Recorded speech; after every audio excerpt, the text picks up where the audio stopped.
Bonjour à tous et bienvenue sur Montré Restauration. Aujourd'hui sur l'établi, on a un chronographe qui est vraiment en sale état. On peut le voir là, le bracelet, le cristal. On va voir si ce chronographe fonctionne. Et ce qu'on va faire, on va essayer de restaurer ce magnifique chronographe en acier, ce magnifique chrono. Donc on va voir, je vais essayer de remonter la montre un petit peu, voir déjà si elle tourne.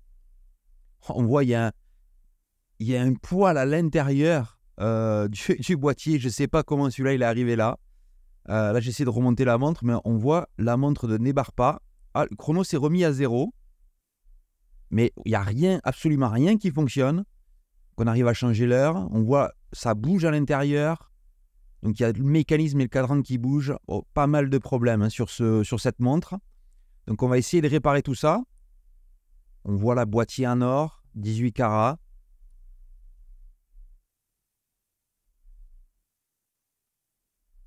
On va ouvrir le boîtier, on va enlever d'abord ce bracelet. Et on voit c'est des bracelets avec des barrettes. Voilà, c'est corrodé, la vert, c'est dégoûtant. Là. Donc on va essayer d'enlever ce vieux bracelet. Donc là on doit ouvrir les barrettes. Et normalement on doit pouvoir enlever cette partie en cuir. Mais le bracelet se décompose carrément. Donc je vais décider de... on va couper les coutures. Ça sera beaucoup plus simple. De ce côté-là, il a été même cousu sur la... Vous voyez, c'est des barres qui sont fixes et ce n'est pas des barres, des ressorts. Donc là, on va ouvrir et voir ce qui se cache à l'intérieur. Magnifique mouvement de chrono, j'adore les mouvements de chronographe. On voit le mouvement est un peu sale, mais pas trop en mauvais état au premier abord. On voit on voit le balancier, l'axe de balancier est cassé, regardez comme il bouge. Il bouge de haut en bas, il bouge de droite à gauche. Donc là, on a un axe de balancier cassé. C'est pour ça sans doute que la montre ne tourne pas. Donc là, on a une grosse réparation à faire de ce côté-là. Vous pouvez voir dans la description aussi de la vidéo, je vais mettre quelques outils que j'utilise. Si vous avez des questions aussi, n'hésitez pas à les mettre en commentaire sur les outils ou sur d'autres choses. Je serai très content d'y répondre dans les commentaires. On voit là, on essaie le chrono, démarrer, arrêt et le reset, ça fonctionne. Donc ça, c'est plutôt une bonne chose. Et là, on va l'ouvrir la lunette à l'avant parce que souvent, sur ces chronos vintage, le boîtier, enfin le calibre, sort par l'avant et le cadran sort par l'avant et non par l'arrière. Regardez ce poil-là qui s'était glissé. On va aligner les aiguilles. Et on voit là, il y a une aiguille qui est sortie, l'aiguille des secondes, qui ne tient pas beaucoup là. Et là, je vais utiliser un Presto Tool ici pour venir soulever les aiguilles et venir les détacher. Voilà, parfait. Je vais enlever la dernière aiguille qui est encore attachée. Donc ça, c'est l'aiguille des minutes du chrono. Et je viens d'enlever, vous voyez, avec une bruxelle avec des embouts en carbone pour éviter de rayer le cadran. On a les vis qui tiennent le calibre à l'intérieur du boîtier, mais on a vu ils ne tenaient pas très bien. En fait, les vis sont trop longues, ce n'est pas les vis d'origine et elles ne tiennent pas le calibre dans le boîtier. Donc, on va ajuster ça plus tard à la fin. Et là, maintenant, on doit pouvoir sortir. S'il veut bien, donc on a les boutons de poussoir là qui sont attachés aussi. On va essayer de les... Voilà. Parfait. On a tout qui est sorti. On va pouvoir maintenant relâcher les pieds de cadran en dévissant des vis pour enlever le cadran de la montre. Le cadran qui est plutôt en bon état. On voit il y a une échelle télémètre et une échelle pour la vitesse, tachymètre. Donc là, je vous fais le tour pareil avec les bruxelles en carbone pour éviter de rayer les pièces. Voilà. On a récupéré maintenant le cadran. Ouh là là, qu'est-ce qu'on voit là-dessous? Pas mal de rouille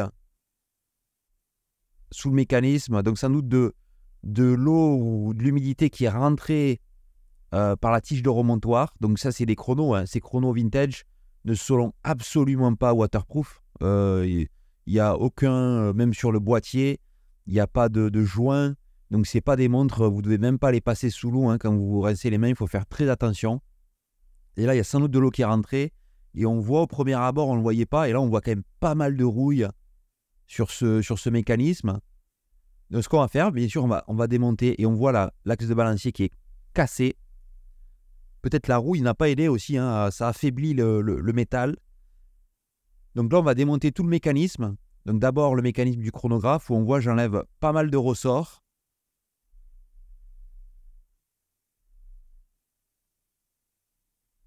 Bien enlever voilà, les petits ressorts dessous.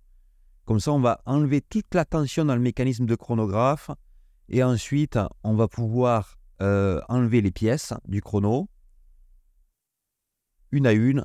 Et bien sûr, toutes ces pièces, on va les mettre dans une machine plus tard à nettoyer pour voilà, les nettoyer, enlever toutes les impuretés, l'huile, la graisse. Bien sûr, on va essayer d'enlever un maximum de rouille aussi qu'il y a sur ce mécanisme. Et ensuite, on remontera tout ça avec des pièces propres et on va regraisser, rehuiler le mouvement pour qu'il tourne et réparer bien sûr les pièces qui sont à réparer. On a vu que ce mécanisme ne tourne pas. Donc il y aura forcément des choses à faire, à réparer. Déjà l'axe de balancier. Après, on verra au fur et à mesure s'il y a d'autres problèmes sur cette montre.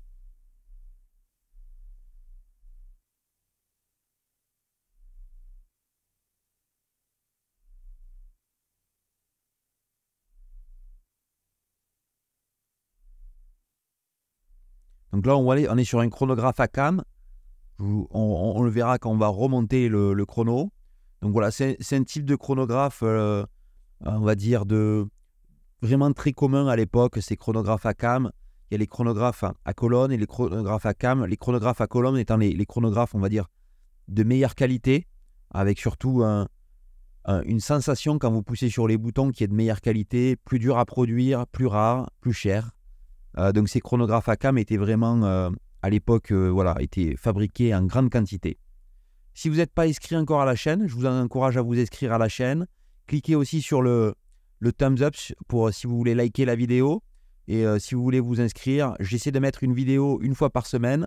Donc vous pouvez vous inscrire, cliquez sur le petit bouton subscribe et vous allez aussi avoir si vous voulez cliquer sur la petite cloche, vous allez avoir une notification à chaque fois que je mets une nouvelle vidéo en ligne. Donc voilà, là on va enlever du côté donc la chaussée. On vient ici enlever la roue qui entraîne le mouvement de chronographe. Voilà, on vient la tirer encore ici avec un outil, un Presto Tool de chez Bergeon. Regardez la rouille là sur les vis. Et là, on va pouvoir enlever le pont.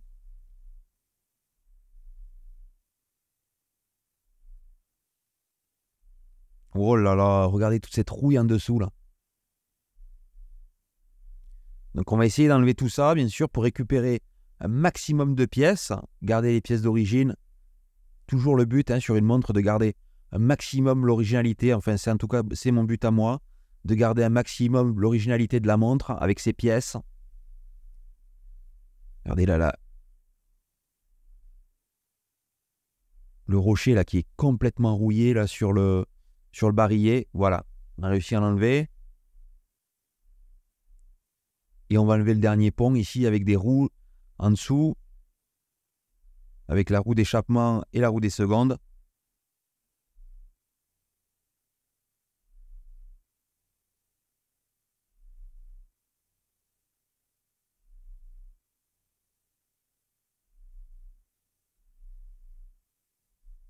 Regardez, avec ce pivot là, vous vous souvenez, il y avait la roue qui était montée dessus, qu'on a enlevé avec ce pivot qui est étendu, qui est plus long. Voilà, on vient enlever les dernières roues. Parfait. Donc on va passer côté cadran, on va démonter le reste ici. Et là on voit il y a pas mal de rouille de ce côté-là, notamment sur la platine. La roue des minutes ici. On vient enlever le ressort. Toujours à faire attention à ce que le ressort ne saute pas. C'est pour ça que je le maintiens là, avec cette petite outil en plastique de chez Eurotech. Voilà, on a les dernières pièces. On vient dévisser ici le ressort, la vis plutôt de tirette. Et voilà, les dernières pièces qu'on vient enlever. Encore beaucoup de rouille dessous.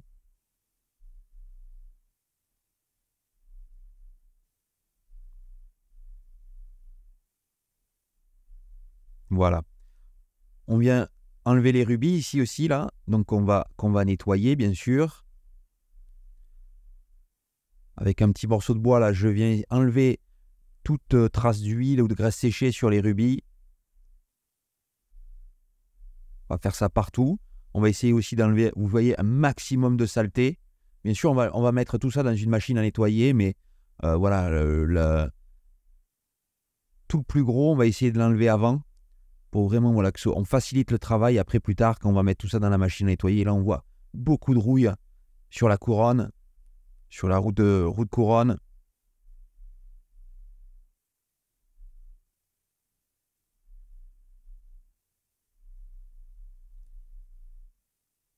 Et le clic ici qu'on vient de démonter, voilà.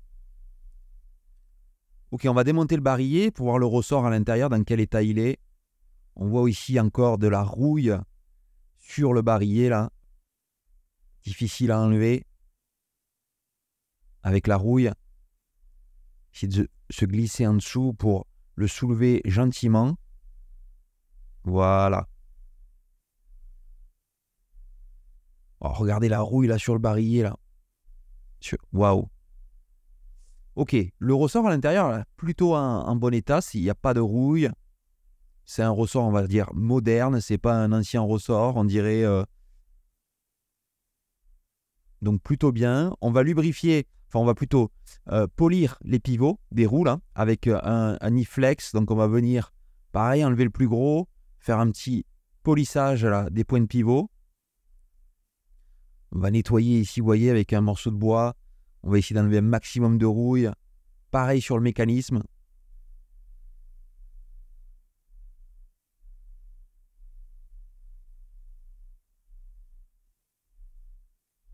Accélère un peu parce qu'au moins il y a pas mal de travail, il y a toujours sur ces montres qui sont bien rouillées. Forcément, ça demande plus de temps, plus de travail, mais voilà, c'est pour avoir un travail bien fait et puis une montre qui tourne bien à la fin.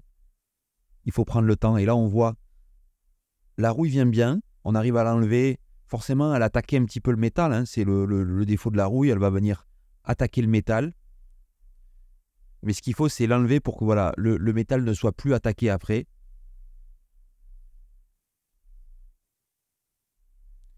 Et là, on voit là sur ces pièces-là, il y a quand même beaucoup de rouille. Donc voilà, une fois qu'on a tout nettoyé ou enlevé le plus gros de la rouille, on va mettre les pièces dans des paniers. Et on voit là sur les chronos, il y a quand même pas mal de pièces. Et on va mettre tout ça sur la machine à nettoyer.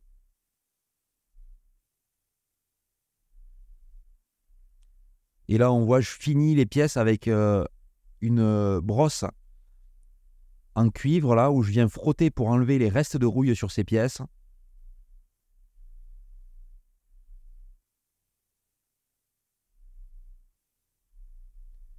On voit, il y a encore un petit peu de rouille.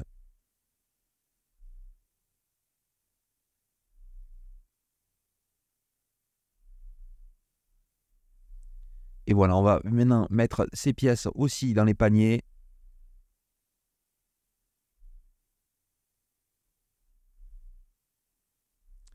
Donc pour le nettoyage, on va faire ça en plusieurs étapes. D'abord, on va démarrer, on va plonger, vous voyez les pièces qui sont dans ces paniers, dans une solution pour les nettoyer. Et je voudrais vous dire aussi que j'ai une page, enfin un site sur Patreon. Si vous voulez aller pour supporter la chaîne, pour aider la chaîne financièrement, vous pouvez y aller et faire partie du groupe où vous pourrez voilà, participer et ça va m'aider à mettre sur Internet, voilà, sur YouTube, des vidéos qui seront encore de meilleure qualité. Forcément, plus j'ai de moyens, plus les vidéos sont de meilleure qualité. Et voilà, si vous voulez m'aider dans cette passion et partager avec vous voilà, la passion de l'horlogerie, vous pouvez aller sur la page, sur mon Patreon et vous pouvez aller supporter ma chaîne. Je vous remercie par avance.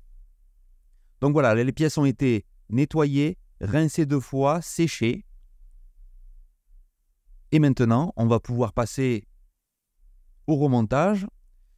Mais d'abord, la première étape, vous vous souvenez, on avait un balancier, un axe de balancier qui est cassé, on le voit là. Donc ce qu'on va faire, on va venir démonter le balancier. Là, vous voyez, je viens de libérer là le spiral ici. Voilà.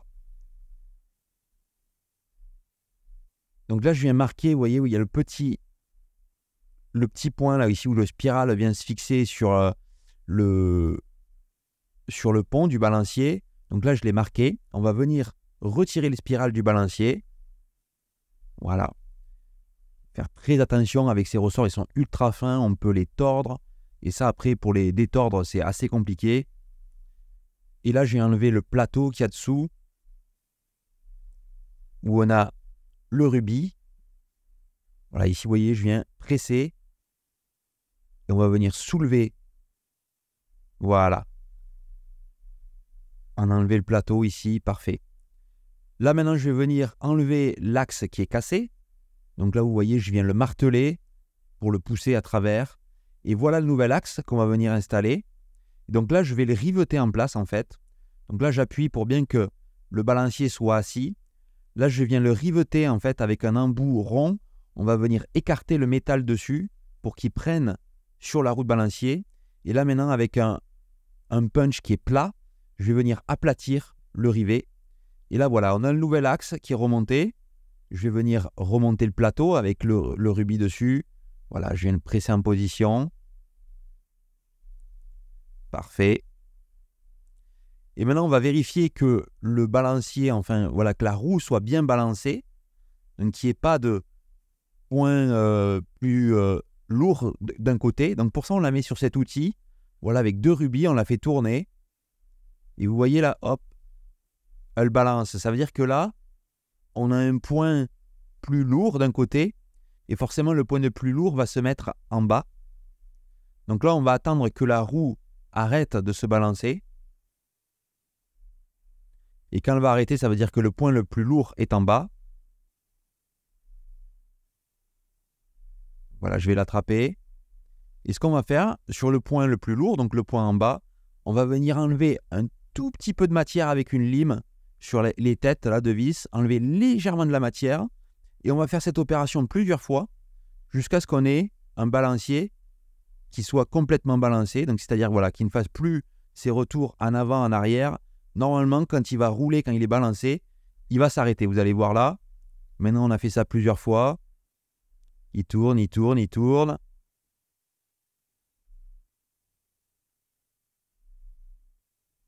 Et là, tac, il est arrivé sur un stop. Donc, on a l'axe qui est bien balancé. On remet le spiral. Et on va pouvoir continuer sur le reste de la montre, maintenant qu'on a changé l'axe de balancier. Donc, je vais mettre un nouveau ressort, parce que vu l'état de la montre, avec cette rouille et tout ça, j'ai préféré de ne pas mettre un nouveau ressort à l'intérieur, l'ancien ressort à l'intérieur. Donc, c'est pour ça, on va partir sur un tout neuf. Au moins, on est sûr d'avoir un maximum de performance. Donc voilà, nouveau ressort à l'intérieur. L'axe de balancier, du barillet plutôt, pardon, qui a été poli aussi. Voilà, on a enlevé le maximum on a enlevé la rouille. On a poli aussi les surfaces qui viennent en contact avec le barillet lui-même, avec le corps. Et voilà, on peut refermer. Utiliser ces petits outils Orotech ici, là, pour venir fermer le barillet.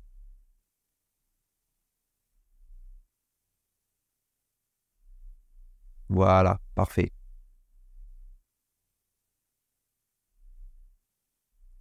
On va venir huiler ici.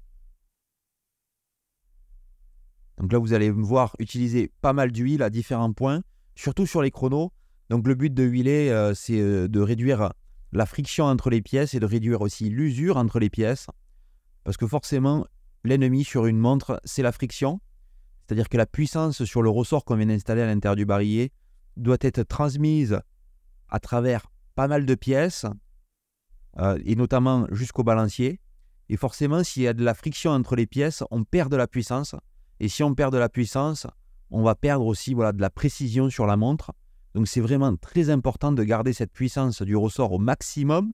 Et pour ça, il faut qu'on réduise la friction entre les pièces. Donc là, on a remis le train de roue.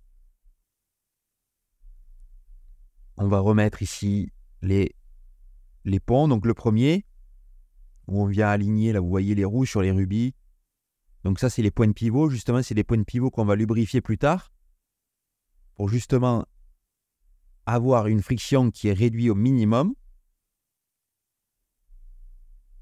Voilà, on va mettre ces longues vis ici qui vont maintenir en place ce pont. On voit le mécanisme là qui est quand même beaucoup plus propre. Beaucoup plus propre que ce qu'il était. Là, on vient remettre le rocher en position. On va rassembler les pièces. On va remettre en position les pièces. Vous vous souvenez qu'il y avait sous ce pont ici. Donc, on a le clic ici que je reviens mettre en position.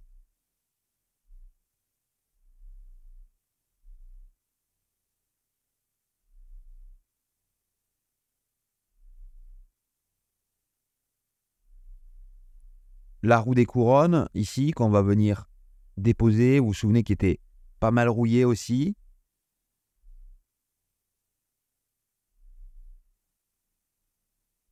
Voilà.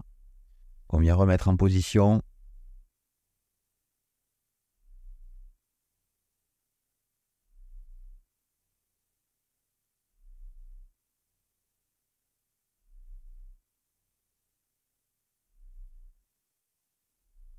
Et maintenant que les pièces sont rassemblées dessous, on va pouvoir mettre le pont. Aligner pareil toutes les pièces qui se situent dessous.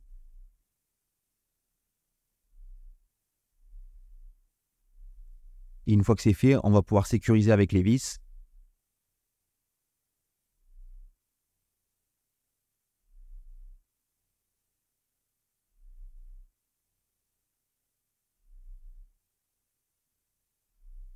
Voilà, on va huiler pareil les points, les différents points de pivot, là, des roues, du barillet, comme on l'a dit tout à l'heure, pour limiter au maximum la friction et l'usure des pièces.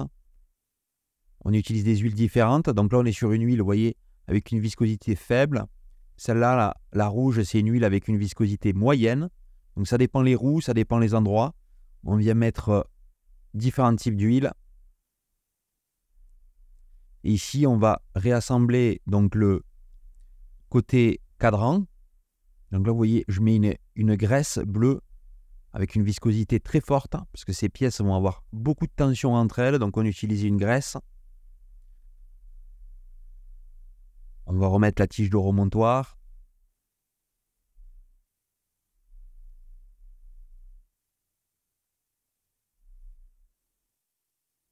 Et là, vous voyez, cette vis est trop longue ici. Donc, il faut bien faire attention. De l'autre côté, en fait, il y a deux types de vis.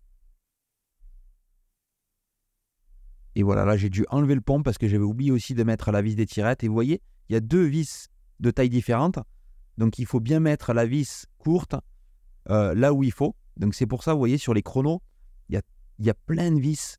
Chaque vis ont des fois des petites différences. Et c'est pour ça aussi que quand je travaille sur les chronographes, j'aime bien remettre les vis en position. Et là, vous voyez, la vis maintenant est dessous. Donc, elle ne sort plus de la platine. Donc, je peux poser la tirette. Il n'y aura plus de problème. Voilà. On va venir lubrifier ici aussi les différents points de pivot, des roues, du renvoi, enfin plutôt de la bascule.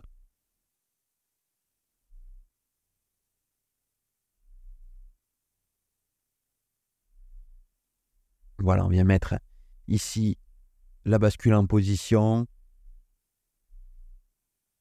On vient pareil graisser ces points ici, là. Et le ressort de bascule qui est un ressort qui est souvent assez costaud. D'ailleurs, souvent le plus costaud sur les montres. Donc toujours bien faire attention à ce s'il saute, voilà, il faut le maintenir en position. Sinon vous allez passer des bons moments parce qu'il peut voler très très loin.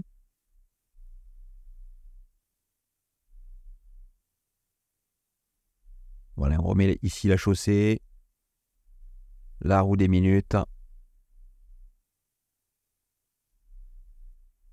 Et dessus, on a le renvoi qui va venir maintenir tout ça en position.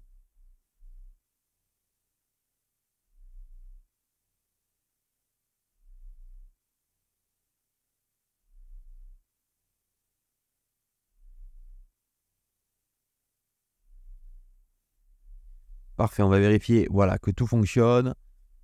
On a bien les deux positions avec le renvoi qui fait son job ici. Là. On va venir remettre l'ancre en position.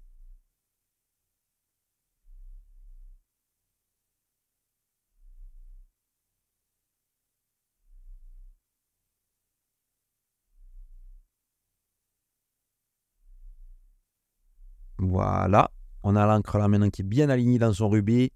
On va pouvoir fixer ça en position. On va remonter la montre. Maintenant que l'encre est en place et on regarde si l'encre clique. Ouais, elle clique bien de droite à gauche. Donc ça veut dire que la puissance arrive bien jusqu'à l'encre. Donc on a huilé les rubis de l'encre en dehors de la caméra parce que c'est jamais facile à faire. Et là maintenant on va pouvoir mettre le balancier avec son nouvel axe en position. Ouh, il a voulu démarrer.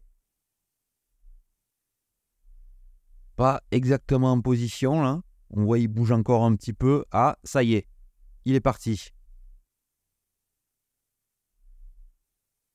On va mettre la vis. Et vous voyez, on voit le ressort ici. Il n'est pas droit. Donc ce qu'on va faire ici, et ça joue aussi sur les performances de la montre, on voit qu'il est un peu ouvert. Donc là, vous voyez, sous le microscope, je viens le fermer légèrement. Il faut qu'on ait exactement le même écartement entre chaque tour, chaque spirale, si vous voulez, du ressort. Donc là, voilà, ici je viens, et vous voyez, il est encore un petit peu ouvert là. Donc je vais le tenir, on va venir appuyer très légèrement pour venir le fermer.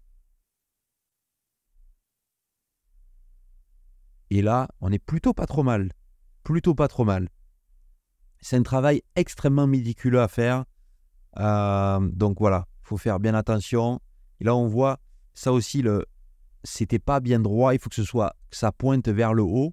Donc là, je viens le tordre ici légèrement pour qu'il pointe bien vers le haut. Et là, il a l'air plutôt pas trop mal aussi. Donc une fois que c'est fait, on va le remonter. Pareil, on avait démonté le balancier. Maintenant, on va le remonter sur le balancier et le remettre sur la montre.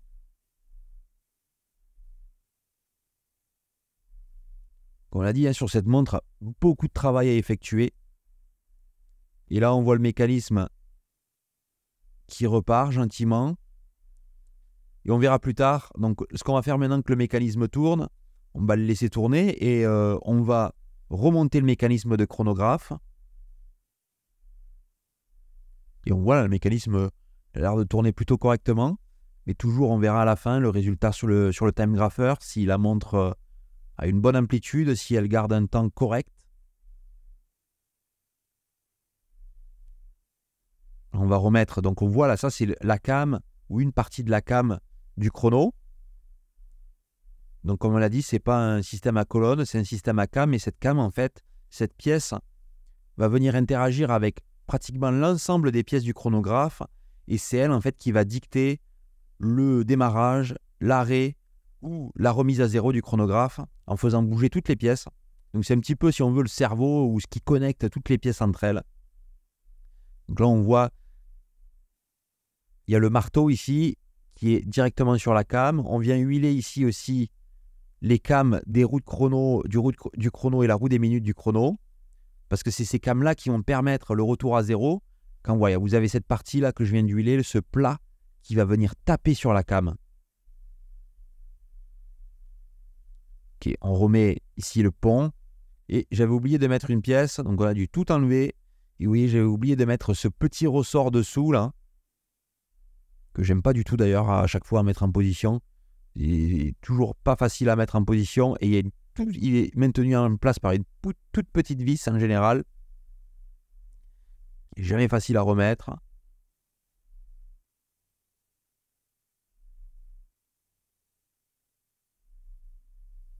Voilà, là elle y est. Et en fait, ce ressort va appliquer une légère tension sur la roue du chrono.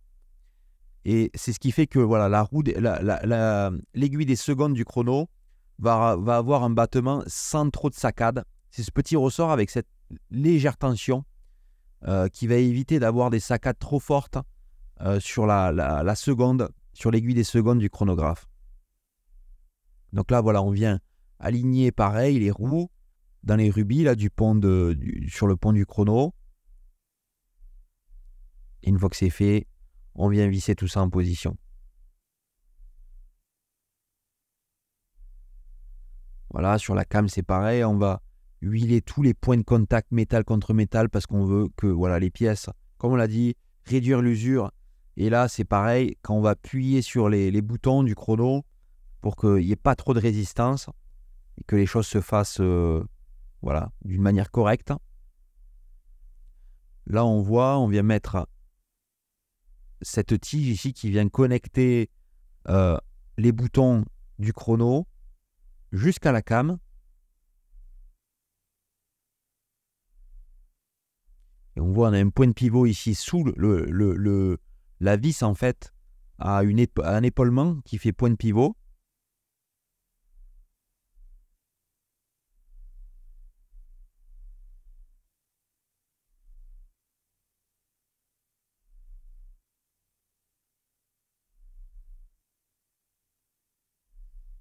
Et voilà, là on vient mettre. Et là, on va commencer à mettre les ressorts sur le mécanisme. Donc là, on a le ressort qui vient sur la cam. Mettre en position.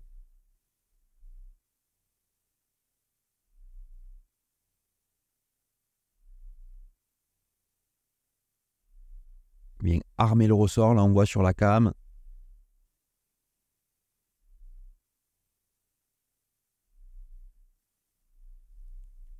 Ok. On a un deuxième ressort qui, vous voyez, qui vient en dessous la vis ici.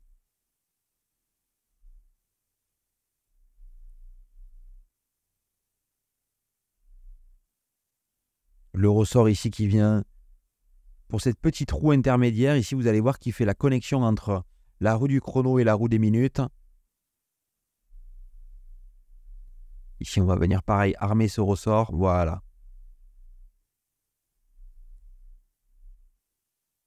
Ici, on a l'embrayage qu'on vient lubrifier avec cette roue ici.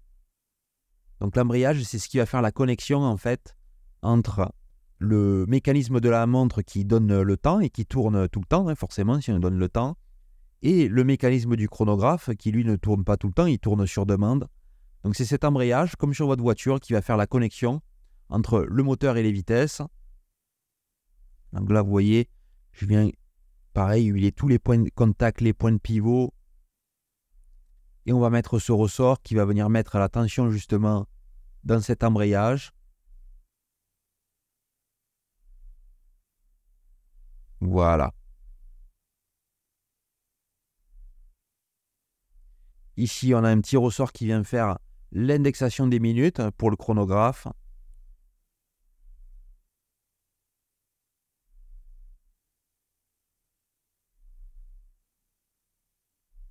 Et on vient, pareil, lubrifier les derniers points. On a cette roue, vous vous souvenez, la roue, donc celle-là, elle tourne tout le temps parce qu'elle est en connexion directe avec le train de roue dessous, que je viens presser en position pour l'aligner à la bonne hauteur, vous voyez, avec l'embrayage. Et là, voilà, on va venir voir l'engagement des dents. Et en général, on aime avoir 75% des dents qui sont engagées. On voit ici, c'est un peu faible. Là, je l'ai augmenté avec une petite vis de réglage. On voit que voilà, c'est un petit peu plus engagé dans les dents. On veut, comme on l'a dit, à peu près 75%. Et là, on est plutôt pas trop mal sur le chrono. Et de nouveau, là, on avait un petit souci.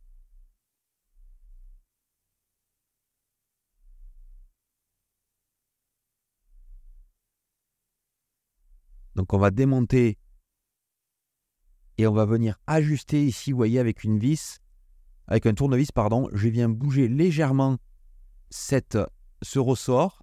Et là, je suis en train d'ajuster le bit error. Vous voyez, hop, je le tourne très légèrement. Et je viens ajuster le bit error de la montre. Donc, c'est-à-dire que, vous voyez, c'est la différence entre le tic et le tac. On veut que le tic et le tac soient de la même longueur ou de la même amplitude. Donc, c'est pour ça, je viens ajuster ça. Et là, on va nettoyer. Donc, pareil, je vais vous mettre le lien dans la description si vous voulez le lien de cette machine à ultrasons, nettoyage à ultrasons, qui est très pratique pour les montres. Je vous mets un lien et j'ai un code aussi, un discount pour vous dans la description de la vidéo. Donc là, on va remettre les boutons poussoirs.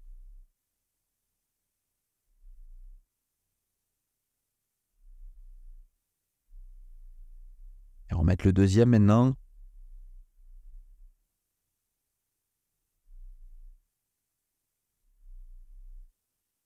La roue des heures qu'on vient mettre en position.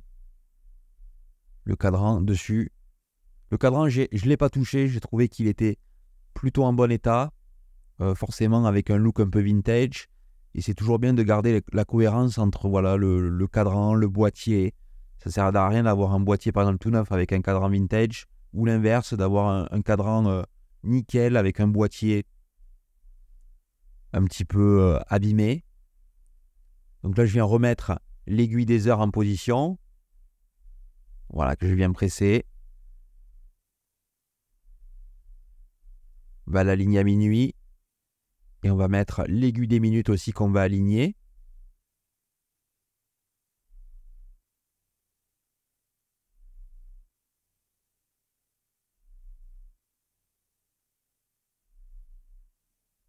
Voilà.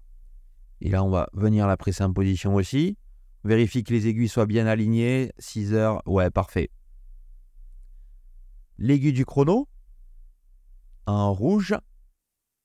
Donc, on vient aligner aussi pareil sur la position 0. Et que je vais venir presser en position. Voilà. L'aiguille des secondes, mais là, c'est pour le temps et pas pour le chrono. Que je vais venir aussi presser. Voilà. Et l'aiguille des minutes aussi, l'angle du chrono, qu'on va venir aligner sur sa position 0, donc tout en haut, et qu'on va venir fixer. Voilà, là que j'aligne parfaitement sur le 0 avant de la mettre en position.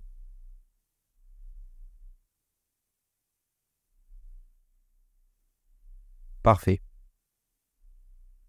Donc là, on voit le chrono qui tourne. On voit les minutes qui défilent à chaque fois que ça passe. Donc ça, c'est parfait. On voit là le jump, hop, 1 minute. Et là, ce qu'on va vérifier, c'est qu'une fois qu'on laisse le chrono tourner un petit peu, on va voir si le 0 se fait bien.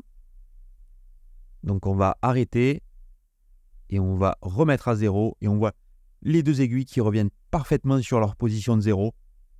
Donc le réglage est parfait. On va pouvoir remettre tout ça dans le boîtier.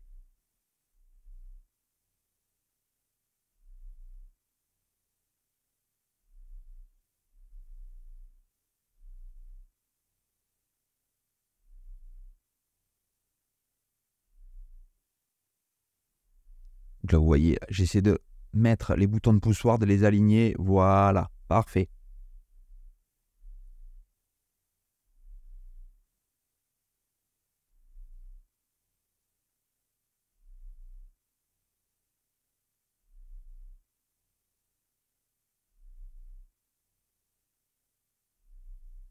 On va remettre la tige de remontoir.